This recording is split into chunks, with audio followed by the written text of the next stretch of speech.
Hello বন্ধুরা, আজকে ছিল জামাই ষষ্ঠী। আর জামাই ষষ্ঠীর দিনকে প্রত্যেক বছরই মা বাবা মামার বাড়ি যায়। তবে এবছর যেতে পারেনি, তার কারণ হলো আমার দাদু এবছরই মারা গেছে। সেই কারণেই মা বাবা যায়নি।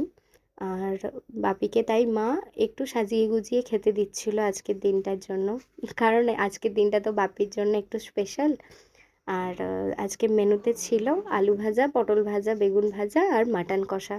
মাটনটা আমি রান্না করেছিলাম, আর বাকি সব মাই করেছিল।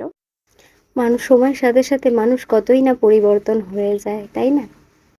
বাপিকে খেতে দিয়েছিল মা এখানে, তারপর আমাদেরকেও খেতে দিয়ে দিয়েছিল। আমি এখানে খেয়ে নিয়েছিলাম।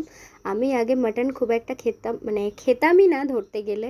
তবে এখন আস্তে আস্তে বাপির জোর করাতে একটু একটু করে খেতে খেতে এখন খেতে পারি। আজকে খাওয়া দাওয়াতে আরও কিছু ছিল, যেমন দই ছিল। বাপি দই এনেছিল, মিষ্টি এনেছিল। আমি তো ভাত